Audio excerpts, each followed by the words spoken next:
Okay, here are three big stories in a Russian state media edition. So this just came out a couple of days ago. Kyiv lost 23,000 troops and 3,000 pieces of military equipment last month, according to the defense minister. So in the end of the year last year, they said that Ukrainians had lost 383,000. So they're putting this north of 400,000 troops lost from the Ukrainian side, which they're always trying to one up the Ukrainians, who are saying that there are 388,750 right now that have been Russians that have been lost, killed, or wounded. So they're constantly doing that. And this is actually surprisingly low as a number, but okay, that's what they do.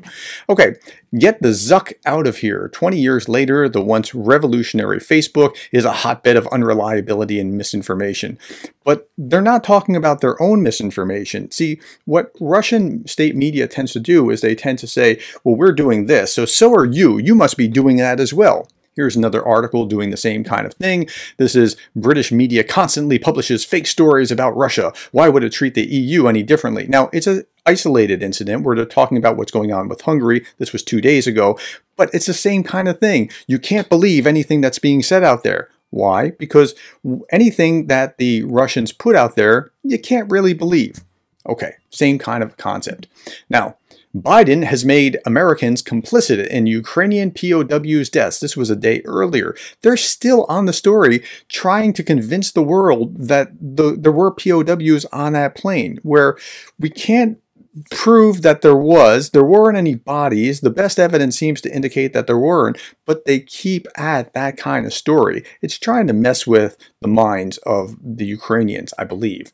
And then finally, here's a fourth. This is a bonus story. Valery Zaluzhny's resignation. What the fuss? And here's another one. Zelensky wants to fire his top general over peace talks, says Seymour Hersh. Well, who's Seymour Hersh? He's an American who has never seen anything that the U.S. government does that he has thought was a good thing. So he made his name with the My Lai massacre, and he is an award-winning journalist. But here, read. Ukrainian President Vladimir Zelensky wants to fire his top general Valery Zaluzhny over secret talks he had with the West in the conflict with Russia. Pulitzer Prize-winning investigative journalist Seymour Hersh has reported. He also suggested that some U.S. officials want to help Zaluzhny in a power struggle with Zelensky. Okay, a little bit further, the Ukrainian president's desire to fire the commander, according to Hersh, stems from his knowledge that Zaluzhny has continued to participate in secret talks since last fall with Americans and other Western officials on how to best achieve a ceasefire and negotiate an end to the war in Russia.